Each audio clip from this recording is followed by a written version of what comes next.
My girlfriend of 5 years introduced me as her roommate at her office party.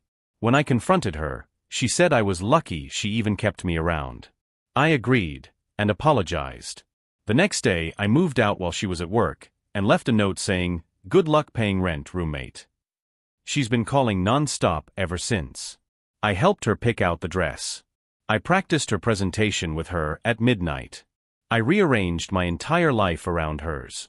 And at the biggest event of her career, she looked her boss in the eye and called me her roommate. That single word ended 5 years. But what I did next? That's the part I'm still thinking about. My name is Noah. I'm 38, a marketing director at a firm that, as you'll soon hear, someone decided wasn't impressive enough.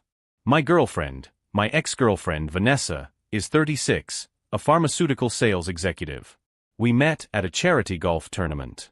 Fell into each other easily, naturally. Moved in together after a year. We had names picked out for our future kids. We talked about marriage like it was a matter of when, not if. I genuinely believed we were building something real. Then, 6 months ago, Vanessa got a big promotion. Regional Director of Sales. Impressive title, serious pay increase, and suddenly she was traveling twice a month for conferences and regional meetings. I was proud of her. Completely. I took over more of the household. Rearranged my schedule. Helped her prep presentations when she was buried in deadlines. I showed up for her, every single time. But things quietly began to shift. She'd mention colleagues I never got to meet. Our photos slowly vanished from her social media, not all at once, just gone one by one, like she was quietly erasing me. She started dressing differently. New styles, new makeup, outfits I'd never seen. When I complimented her, she'd say, "It's what professionals in my position wear," with this subtle edge that implied I wouldn't understand. As if my own executive career didn't count for anything. Then her company announced their annual gala. Black tie. Spouses and significant others welcome. Except Vanessa told me it was employees only. I only found out the truth when I accidentally overheard her on a call, casually discussing what her colleagues' husbands would be wearing. When I confronted her, she said she was trying to spare me a boring evening. After some back and forth, she agreed I could come. I bought a new suit for the occasion, a well-tailored Armani, $3,000. I wanted to look right for her big night. I wanted to make her proud. The evening itself started beautifully. Vanessa looked stunning in a black designer dress I'd never seen before. The hotel was upscale, the bar was open, the food was excellent. I was genuinely enjoying myself, making easy conversation with other guests while Vanessa worked the room. I felt relaxed. Happy, even. That's when her division VP Graham walked over and extended his hand to me with a warm smile. "So you must be the roommate Vanessa mentions." I waited. I gave her every opportunity to correct him. One sentence was all it would have taken. "Actually, we've been together 5 years." Or even just, "This is my boyfriend, Noah." Simple. Easy. True. Instead, she nodded. "Yes, Noah and I share an apartment downtown. Very convenient for commuting." I stood there, champagne glass frozen halfway to my mouth, trying to understand what I had just witnessed. Graham made small talk for another minute, then moved on. The moment we were alone, I leaned in. "Roommate." She shrugged. "Don't make a scene. Graham is traditional. He values family and thinks workplace relationships are unprofessional." "We don't even work together," I said. "You don't understand corporate politics," she hissed. Then she smiled brilliantly as the next executive approached.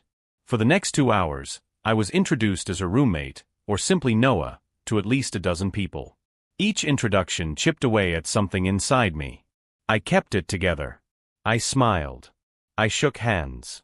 But inside, I was quietly unraveling. By the time we got home, I was furious, but determined to stay calm. "What was that about?" I asked. 5 years together, and I'm suddenly your roommate?" She sighed like I was exhausting her. "It's not personal, it's professional. My relationship status isn't relevant to my career." "You invited me to a partners event," I reminded her.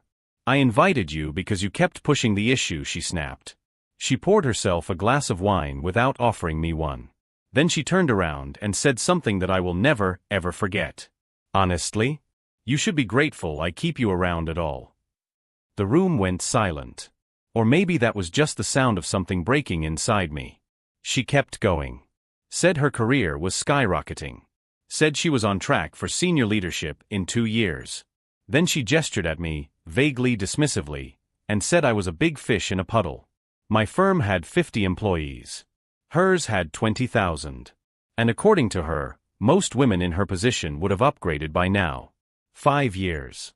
Reduced to charity she was generously extending to me. I made a choice in that moment. I could argue, plead, try to make her see my worth. Or I could agree. You're right, I said quietly. I haven't been appreciating your success. I'm sorry. She didn't expect that. Her contempt shifted to confusion, then satisfaction. She seemed pleased. We went to bed. We didn't touch. I lay there in the dark, completely still, and I made a plan. And if you're still with me at this point, good, because this is where everything changes. Make sure you hit subscribe before we go further. More stories like this one are coming, and you don't want to miss them. She left early the next morning, still wearing the diamond earrings I had given her for our 4th anniversary. The moment her car disappeared around the corner, I got to work.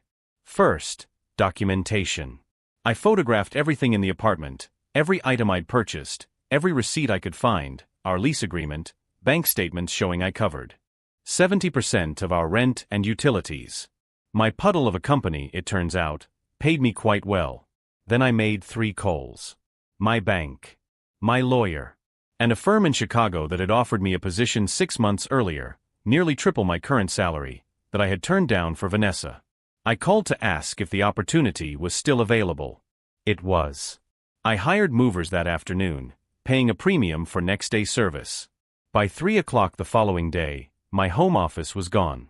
The living room furniture I'd brought from my previous apartment gone. The entertainment system, gone. The original artwork I'd collected over years, gone. Even the refrigerator and the washer-dryer set I'd bought when we moved in, gone. What I left behind was an apartment with gaps in it like missing teeth. I left the bed. She could keep that memory. I left the kitchen table she'd picked out. Her things, untouched. On the kitchen counter, I left a note. Good luck paying rent, roommate. I've covered my half through the end of the month. But that afternoon, as I was checking into a hotel, my phone rang. Unknown number. It was Graham. Her VP. He'd kept my business card from the gala. Said something had felt off about my situation. Then he told me why he'd originally called me her roommate, because that's how she'd been describing me for months. And then he told me the rest. She had been seeing someone else. Charles, from the legal department. They hadn't exactly been hiding it. PDA at company events. Shared hotel rooms on business trips. Everyone at her office had assumed we had some kind of arrangement. I was the only one who didn't know. I thanked him. Ended the call. Sat in my hotel room with shaking hands and a very different understanding of everything that had happened. It wasn't just the roommate comment. It wasn't just the cruel words at home. It was all of it, months of being hidden, minimized, used as cover while she carried on with someone else entirely. And something cold settled over me. Phase 2 began within 48 hours. I withdrew my portion of our shared vacation property investment, forcing a sale at the worst possible time in the market. I notified our landlord I was removing myself from the lease, paid my portion through the end of my commitment, not $1 more. I accepted the Chicago offer and, when my current company tried to counter, I declined and explained during my exit conversation that a situation involving a significant other's undisclosed relationship at her company had made my position untenable. I didn't name names. I left breadcrumbs. I called my cousin, who worked at Vanessa's company in a different division. Told him what happened. And I posted a single social media update about my exciting career move to Chicago, tagging mutual friends who would make absolutely sure she saw it. The calls started that evening. Where is all your stuff? Are you seriously leaving over one comment? The rent is due next week. Why is Simone from accounting asking me about Charles? I didn't answer a single one. Then came the text that told me everything had landed exactly where I'd aimed it. They're investigating me and Charles for an undisclosed workplace relationship. What did you do? Still, I said nothing. By day 3, her tone had collapsed. Noah, please. I'm sorry. You were never just a roommate. Please call me. I didn't. By the end of the week, I had signed my Chicago contract, put a deposit on a lakefront apartment, and started packing for my drive across the country. That's when I heard through mutual friends what had happened in full. Vanessa placed on administrative leave. Charles throwing her under the bus to save himself, handing over their text messages to HR. Her professional image crumbling. The cabin sold at a significant loss, her penalty hitting hardest. The apartment relisted before she'd even found somewhere new to go. And then, the morning I was loading my car, she appeared in the hotel parking lot. The polished, composed executive was gone. In her place was someone I barely recognized. Eyes red. Hair undone. She looked like she hadn't slept in days, and maybe she hadn't. Was this all because I called you my roommate? She asked, her voice breaking. No, I said. It was the first word I'd spoken to her since leaving. It was because when I objected, you told me I should be grateful you kept me around at all. I didn't mean it. I was stressed, and showing off for the married man you'd been sleeping with. She flinched. Graham told you. Everyone told me, Vanessa. Apparently, I was the only one who didn't know. She whispered that she'd made mistakes. That destroying her career and her financial security was disproportionate to what she'd done. And she wasn't entirely wrong. Standing there in that parking lot, watching her fall apart, I felt it, the moment my anger turned into something heavier. Something I didn't like about myself. I hadn't just walked away. I had engineered her unraveling. And there's a difference between protecting yourself and dismantling someone else's entire life. Some of what happened, I admitted, I didn't fully anticipate how it would cascade. Then help me fix it, she said. Talk to HR. Tell them you made it up. I never talked to your HR department, I said, and that was the truth. And no, I won't lie to protect you. She stared at me. I loved you. It wasn't all fake. I closed my trunk. Funny thing about love. It requires respect. Which apparently, even as your roommate, I never earned. I got in the car and drove away. I watched her get smaller in the rearview mirror until she disappeared completely. Then I faced the road ahead. That was 6 months ago. Chicago has been everything I needed it to be and more. I was promoted after bringing in 2 major clients. I've started seeing someone, a corporate attorney who introduces me as her boyfriend without a moment's hesitation. It sounds like a small thing. It isn't. Vanessa's been reinstated at work, but demoted. Charles was transferred. She's in a smaller apartment now. The designer wardrobe has been sold piece by piece on consignment apps. She sent me a long email eventually, an apology with no excuses. I respected that. I didn't respond. Some chapters are better left finished. The cabin finally sold. My lawyer handled the split according to our original investment. Less than either of us hoped for. But fair. Does revenge feel good?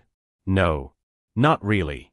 The initial satisfaction fades fast, and what's left underneath it is just emptiness. What actually feels good is this. A new city. A job that sees my value. A person who's proud to say my name. Waking up in the morning and realizing your worth was never something anyone else had the power to give you, or take away. I'll never be anyone's roommate again. So I want to hear from you, what would you have done? If someone you loved and supported for 5 years dismissed you like that in front of the world, how far would you have gone? Tell me in the comments. I genuinely want to know.